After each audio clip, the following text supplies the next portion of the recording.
Bom dia, queridos, graça e paz. E aí, você está com frio aí na sua casa? Eu confesso para vocês que aqui está bastante frio, né? Tô aqui com blusa, todo fechadinho, porque está bastante frio. Mas nós vamos nos aquecer aí, estudando a palavra do Senhor, compartilhando.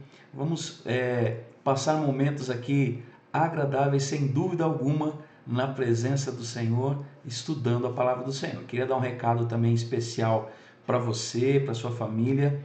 Nós estamos aí nos preparando para a nossa volta aos nossos cultos presenciais. Essa é a boa notícia. Nós temos reunido constantemente o conselho, conversado a respeito disso. Estamos tomando todas as providências necessárias e muito em breve nós vamos ter aí novidades para a igreja.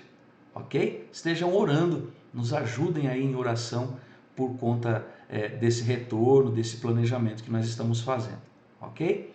Hoje nós vamos dar continuidade ao estudo que nós começamos na semana passada. Eu até achei, gente, que a gente ia conseguir terminar esse estudo hoje, mas não vamos conseguir, porque tem bastante assunto. Então eu dividi esse assunto em mais uma aula. Então nós vamos ter essa aula de hoje e na semana que vem, então, nós finalizamos essa parte do tema a respeito da unidade cristã, ok? Nós vimos na semana passada, deixa eu ver meu resuminho aqui, a respeito da unidade, né? A importância vital da unidade cristã para a igreja do Senhor. Como é importante, é de suma importância a unidade, ela é vital para a igreja cristã, para o povo de Deus. E dentro desse tema, nós vimos que a unidade espiritual da igreja é produzida por Deus, é uma obra exclusiva do Senhor. Nós não podemos produzir unidade, mas nós podemos e devemos manter a unidade, preservar a unidade. Nós vimos que essa unidade não é externa, mas ela é interna, é algo que Deus faz em nós. Nós vimos também que a nossa unidade ela se constitui em cima do fundamento da verdade.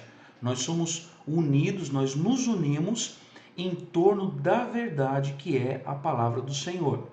E dentro desse tema, né, nós dividimos em subtemas, nós vimos que a unidade espiritual da igreja precisa ser preservada, né, com diligência. Nós também vimos que essa unidade da igreja ela tem alicerces, ela é alicerçada, em algumas bases, algumas ideias bíblicas que nos direcionam, nos impulsionam a mantê-la, ok? Então nós estudamos a respeito disso, né? Vimos a respeito da exortação, da consolação no amor, da comunhão no espírito, os afetos de misericórdia, né?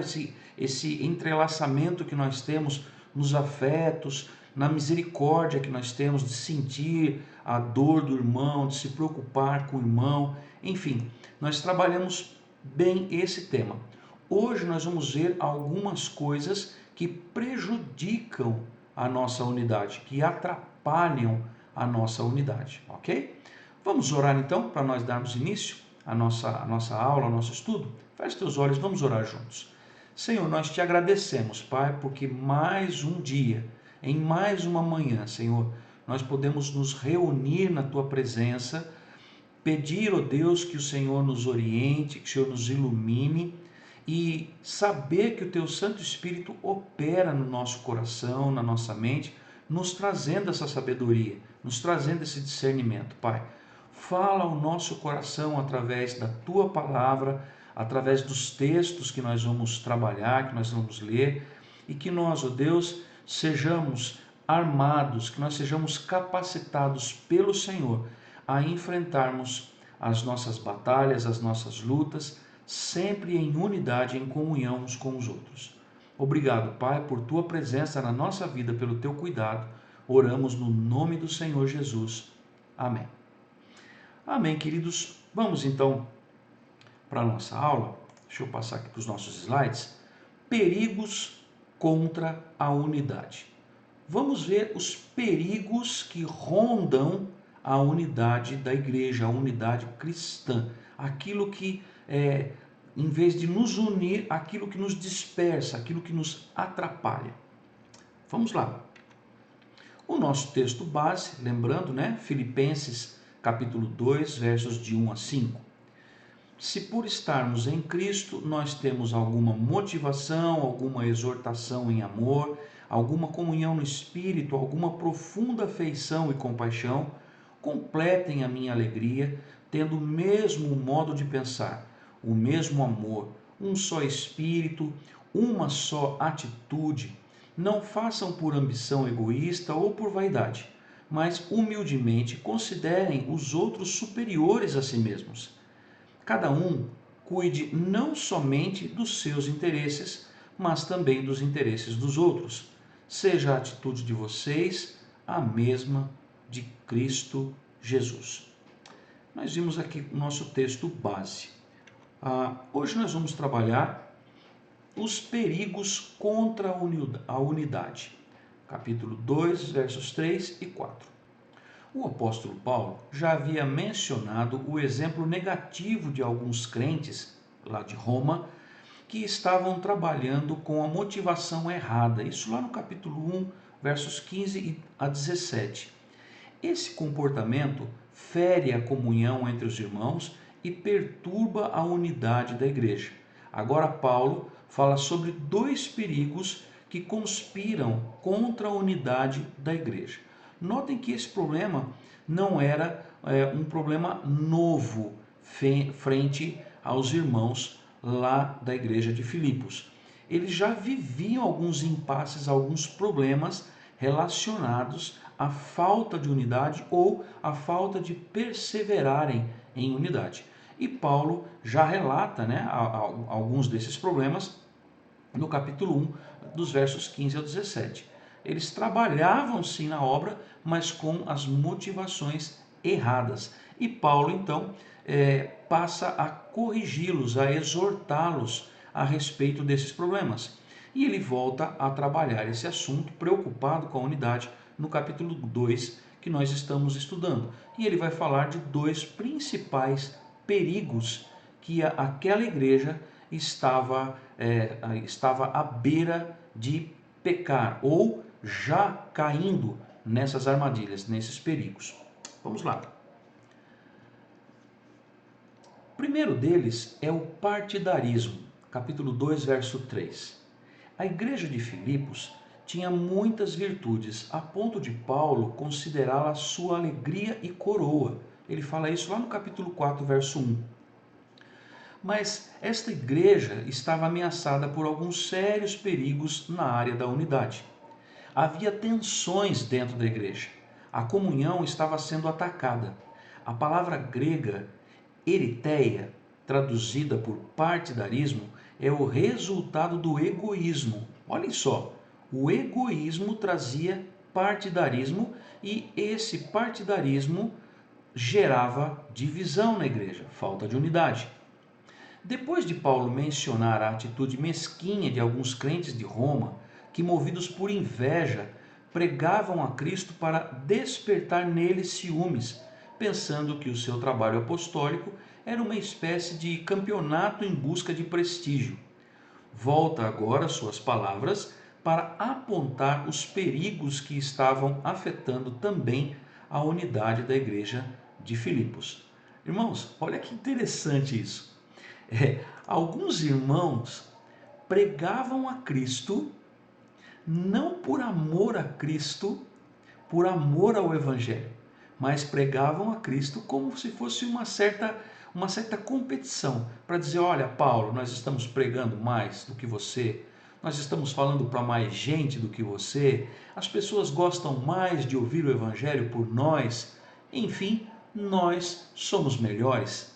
E usavam isso como se isso pudesse causar ciúmes em Paulo. Muito pelo contrário, causava preocupação. Paulo falava, aonde essas pessoas querem chegar com isso? Não é? Em vez de promover a unidade, a comunhão, estão gerando partidarismos, estão gerando divisão dentro da igreja. E Paulo então começa a atuar nesse contexto, esse primeiro perigo, o perigo da divisão.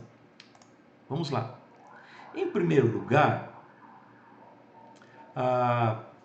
o perigo de trabalhar sem unidade. No capítulo 1, verso 27. Nada debilita mais a unidade do que crentes estarem engajados no serviço de Deus sem unidade. Olha que isso aí é impressionante. Deixa eu tirar aqui a imagem para ficar melhor. Nada debilita, nada enfraquece, atrapalha mais a igreja do que crentes trabalharem no serviço de Deus sem unidade.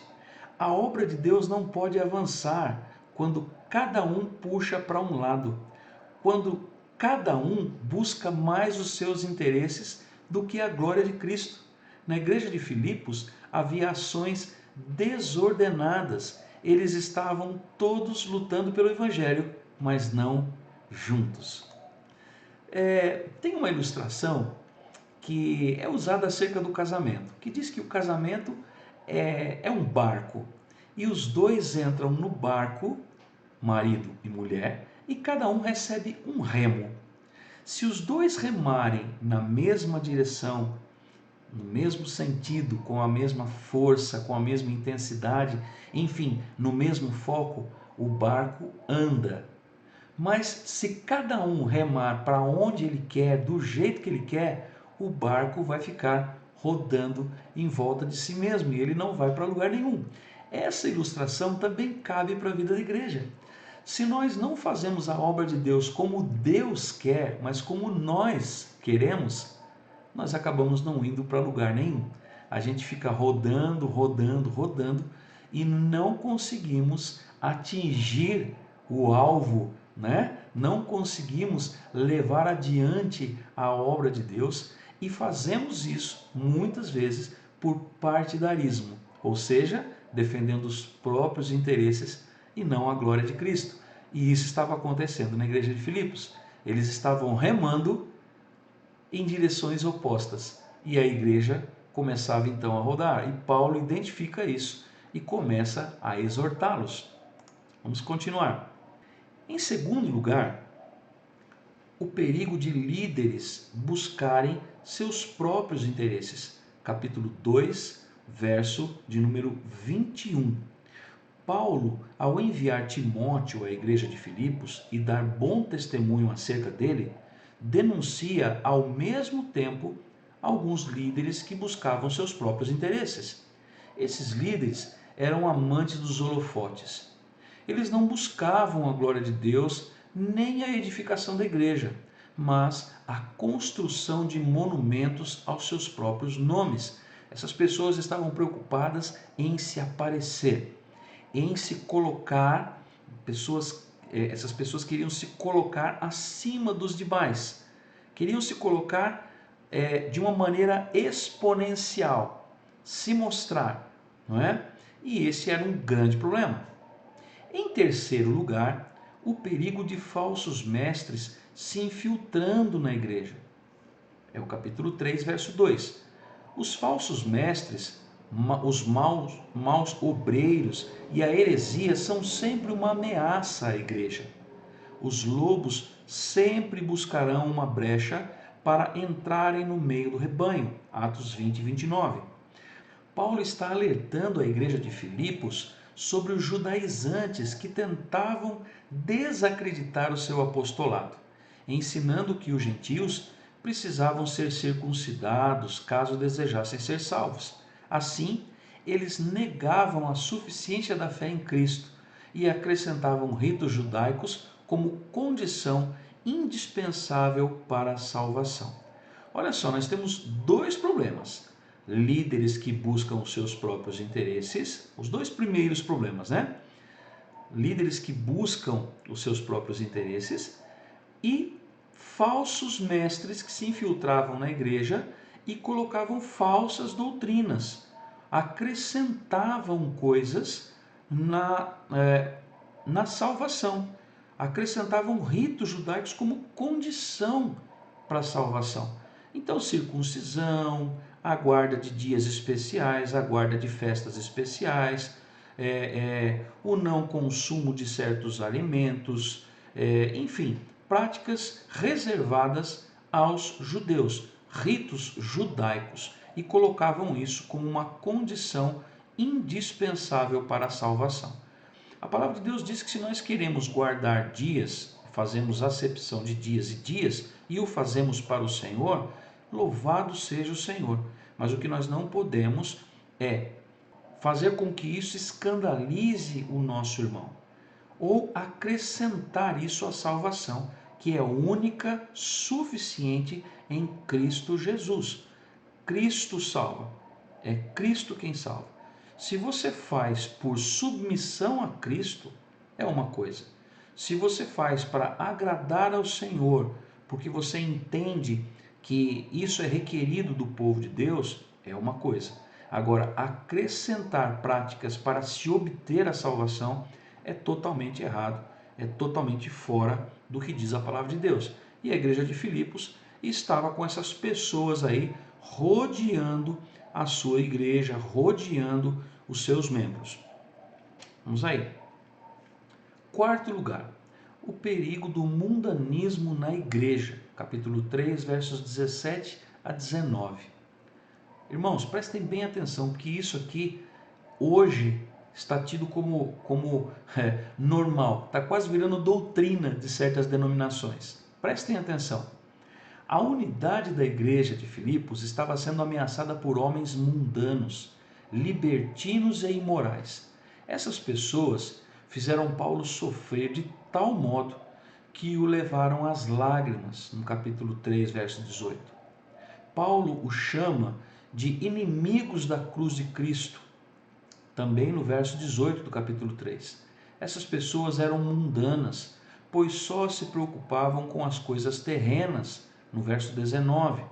Eram comilões, beberrões e imorais, com uma visão muito liberal da fé cristã, do tipo que está sempre dizendo: isso não é pecado, não tem problema.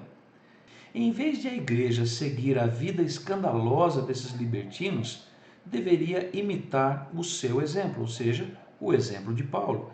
Mas muitos se deixavam desviar do caminho correto e se envolviam nessas ideias mundanas, e isso então começou a invadir a igreja. Amados, isso nunca foi tão corrente como nos dias de hoje. Esse problema existiu lá no passado, veio se arrastando ao longo dos tempos e hoje não é novidade. É muito corrente isso. Então nós temos as igrejas modinha, né?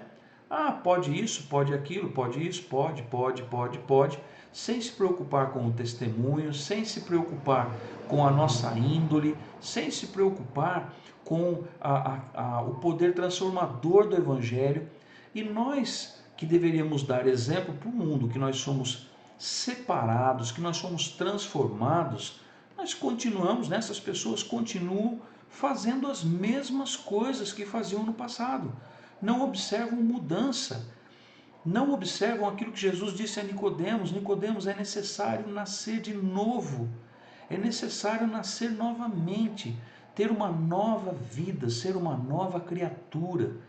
Muitos têm abandonado a prática bíblica de ser nova criatura e dão ouvidos a esse modismo do mundanismo invadindo a igreja.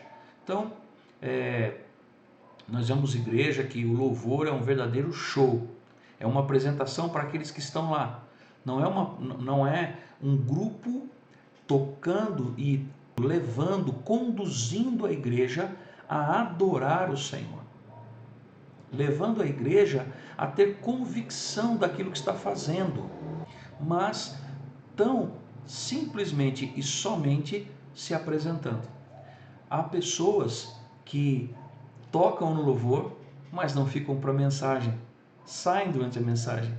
Dá a impressão que é o momento deles é que é o importante.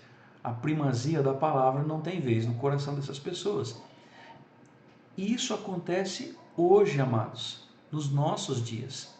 Nos nossos dias. Pessoas que vêm à igreja, escutam, ouvem pregações que falam a respeito do pecado, que falam a respeito desse mundanismo, que mostram biblicamente que isso é condenável, mas as pessoas continuam nas velhas e mesmas práticas. Não há diferença. Nós também sofremos desse perigo, desse mal que afeta tanto a unidade e a comunhão na igreja. Vamos adiante. Em quinto lugar, o perigo dos crentes viverem em conflito dentro da igreja. Capítulo 4, verso 2.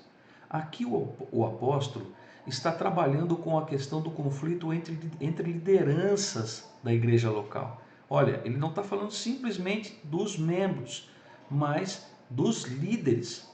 Pessoas que disputavam entre si a atenção e os espaços de atuação na igreja. Não, isso acho que não acontece nos dias de hoje, né? Será que não? Paulo Lockman, comentando esse texto, diz que quando o trabalho era dirigido pela família de Evódia, o pessoal de Sintique não participava. E quando era promovido por Sintique, quem não participava era o pessoal de Evódia. Olha só, amados, existia uma divisão de trabalho e no dia de fulano eu vou, no dia de Beltrano eu não vou. Ah, o dia que pastor tal, uma igreja que tem mais pastores, né? Ou o pastor divide o púlpito às vezes com um presbítero, com algum outro mensageiro, ou uma sala de aula. Ah, é fulano, então eu não vou. Ah, é Beltrano, ah, então eu vou. Ah, não, não, mas esse aí eu não vou, né? E escolhem, os pregadores escolhem a respeito daquele que está à frente ou não, né? Ah, esse eu vou, aquele eu não vou. E as famílias adotavam a mesma postura. Olha que coisa, né? Parece novidade. Será que é novidade isso? Não, não é novidade, né? Nós observamos isso. Acontece, não digo que aconteça na nossa igreja, misericórdia se estiver acontecendo, vamos orar para Deus quebrar isso, mas infelizmente acontece. Isso não, mais uma vez eu digo, não é um problema novo, é algo que Paulo já exortava os irmãos lá atrás, né? Nós estamos vendo isso. Vamos a mais um. Outro problema é a vanglória ou egoísmo. Capítulo 2, verso 3. Vanglória é buscar glória para si mesmo. A palavra grega kenodoxia, traduzida por vanglória, só aparece aqui em todo o Novo Testamento. Não tem outro lugar do Novo Testamento que essa palavra, traduzida por vanglória, aparece. Ela denota uma inclinação orgulhosa que busca tomar o lugar de Deus. Olha só que coisa impressionante, né? A conotação que tem essa palavra. A pessoa ela tem tanta vanglória que dá a impressão que ela quer ocupar o espaço, o lugar de Deus na igreja. E estabelecer um status autoassertivo que rapidamente induz ao desprezo do próximo. Gálatas 5:26. A vanglória destrói a verdadeira vida comunitária. Paulo colocou o seu dedo investigativo bem na ferida dos filipenses, porque isso acontecia lá, amados. Isso estava acontecendo. E Paulo, então, aponta para esse mal. Por isso que o autor está dizendo aqui, olha, colocou o dedo na ferida, para eles sentirem mesmo na pele aquilo que eles estavam fazendo. Os membros da igreja de Filipos estavam causando discórdia por causa de suas atitudes ou ações. Eles desejavam reconhecimento ou distinção, não por puros motivos, mas meramente por ambição pessoal. Olha que absurdo! Eles estavam criando partidos baseados em prestígio pessoal, ao mesmo tempo em que desprezavam os outros. Vangloriar-se, eram egoístas, e isso estava acontecendo na igreja. E notem que Paulo elogia essa igreja. Então, se Paulo elogia essa igreja a ponto de dizer que ela era uma joia, que ela era uma pérola, né? Que ela era uma bênção, mas ela tinha problemas, imagine a nossa. quanto problema a gente não tem para resolver. Imagine o quanto a gente tem que buscar a Deus, que a gente tem que se colocar na presença do Senhor de uma maneira muito clara, muito honesta, pedindo direção dele com muita humildade mesmo, porque nós com certeza também temos muitos problemas. Mas nós temos aí o imperativo da unidade. O que é que Paulo trabalha a respeito dessa unidade como ordem mesmo vinda do Senhor? Capítulo 2, verso 2. O apóstolo Paulo está preso, algemado, na antessala do martírio, mas sua atenção não está voltada para si mesmo.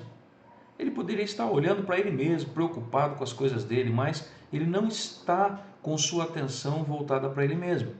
Havia alegria no coração do apóstolo, capítulo 4, dos versos 4 ao verso 10. Mas sua medida ainda não estava cheia. Um grau mais elevado de unidade, de humildade e de solicitude em família pôde completar o que ainda faltava no cálice da alegria de Paulo. Seu principal anseio não era a rápida libertação da prisão, mas o progresso espiritual dos filipenses. Sua alegria não vem das suas condições pessoais, mas da condição da igreja de Deus. Ele queria se alegrar vendo a igreja unida, vendo a igreja em comunhão. Mesmo preso, Paulo diz que a igreja de Filipos era sua alegria e coroa. Olha só, ele dizia que essa igreja era maravilhosa, era muito boa. Tinha defeitos, sim, mas ela era a alegria dele e coroa dele.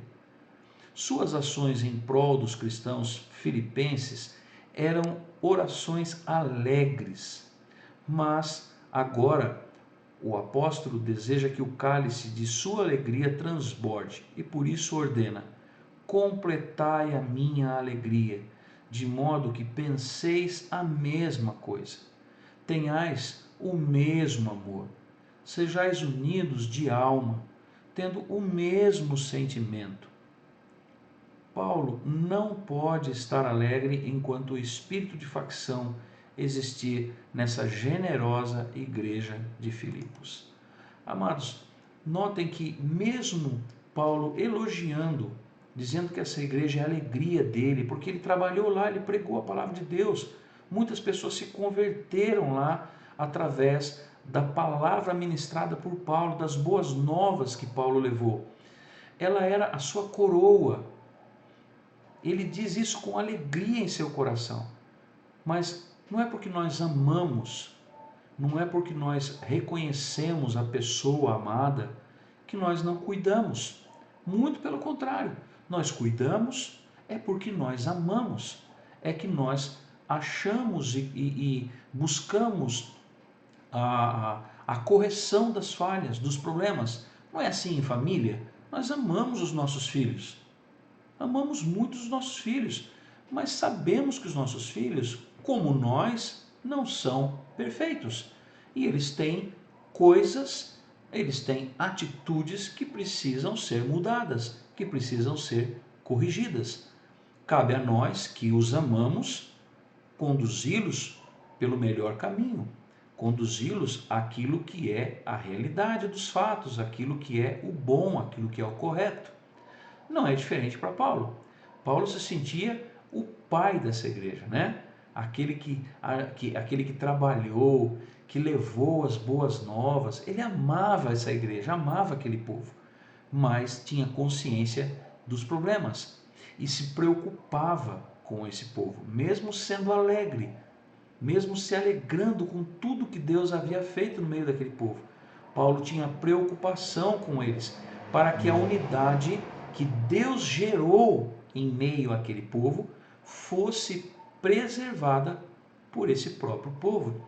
Por isso Paulo se preocupa tanto, mesmo preso, sua cabeça estava ainda preocupada, pensando naqueles irmãos. Paulo exorta, na verdade, para que tenham unanimidade de coração. Não se trata de unanimidade formal, que se consegue manter mediante o exercício do poder de veto, né?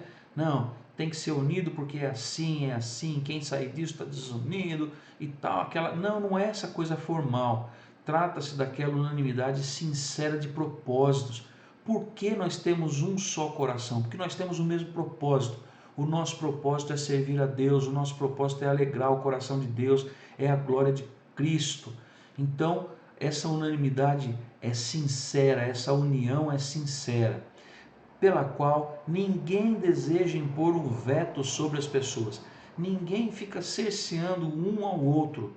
Muito pelo contrário, a verdadeira unanimidade, a verdadeira união de coração é aquela que busca inserir o irmão no nosso meio, inserir aquela pessoa a fazer de acordo com aquilo que agrada a Deus. Isso é uma unanimidade sincera, de coração. Nós termos o mesmo propósito. Aquela mesma igreja que estava comprometida com Paulo no apoio missionário, dando-lhe conforto e sustento financeiro, estava sendo ameaçada por divisões internas. E isso estava ofuscando a alegria no coração do velho apóstolo. Paulo se sentia muito feliz com aquela igreja. Era uma igreja missionária, ajudava a manter Paulo no trabalho, sustentava financeiramente Paulo, enviava ofertas, ajudava nesse trabalho.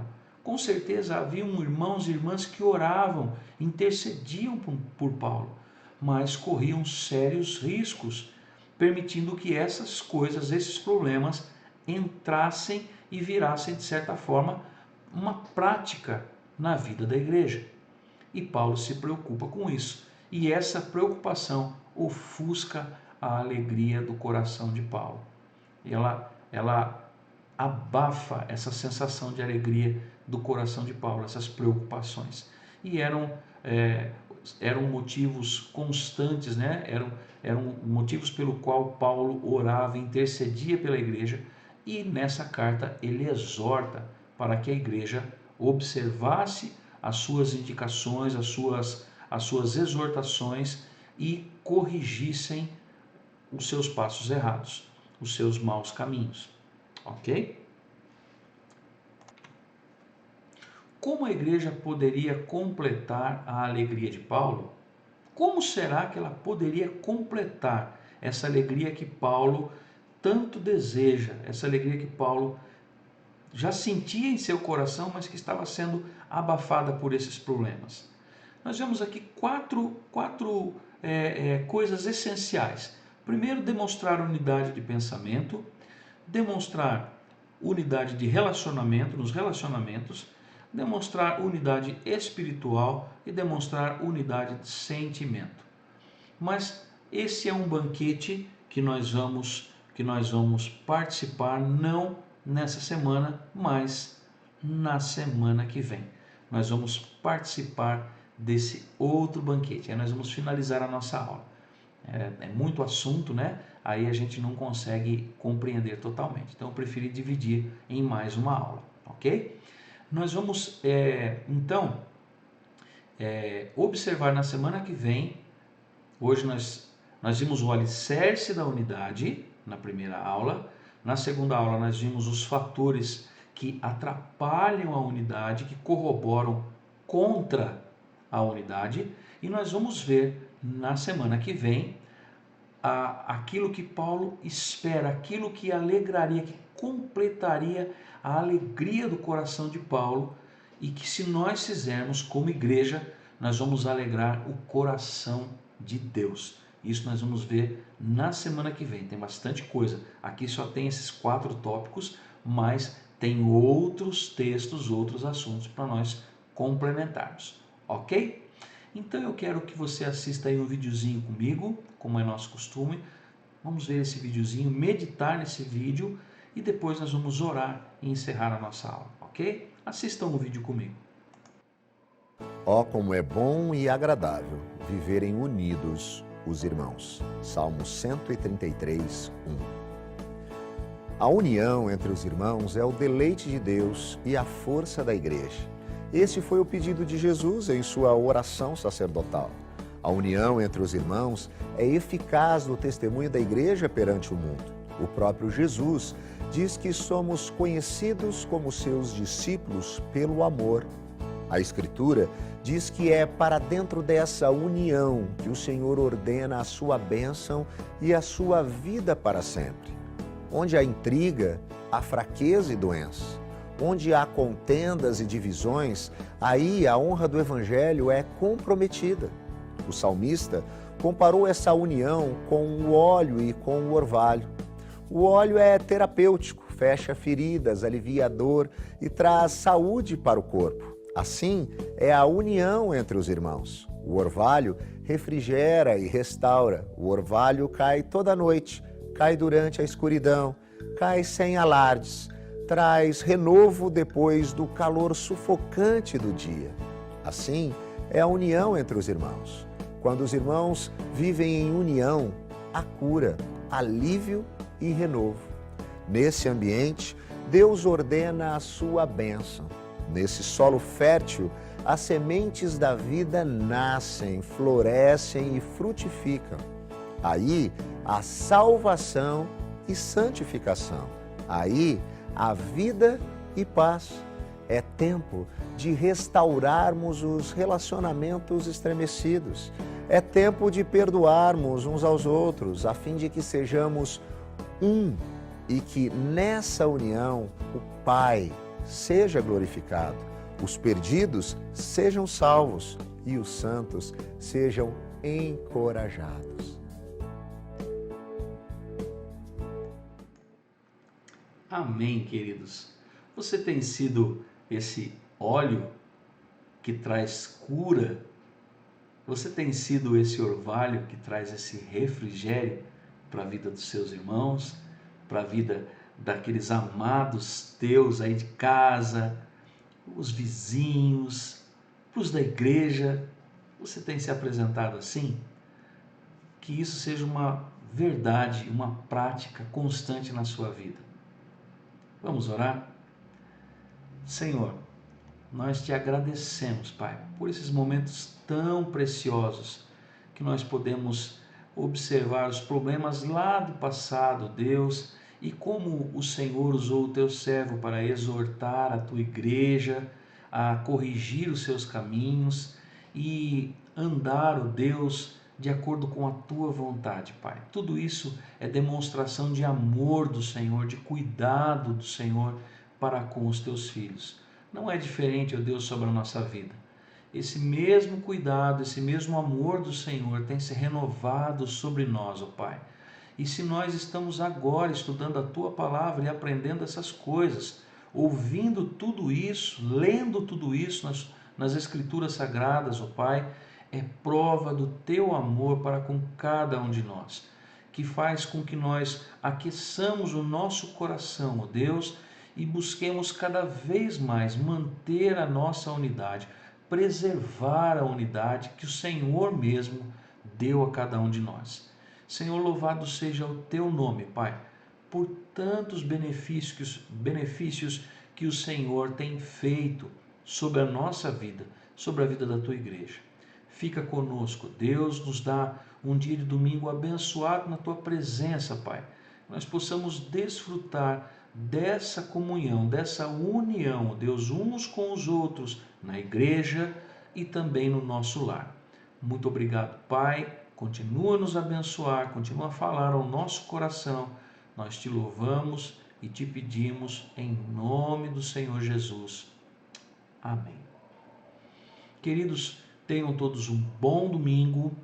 Deus abençoe a sua vida. Se você quiser fazer algum comentário lá no nosso grupo, comente, fale a respeito da sua semana, a respeito da sua comunhão, da sua união. Se você tem algum pedido especial de oração, alguma dificuldade em torno desse tema de comunhão, de união, coloca lá no grupo, manda no particular se você quiser.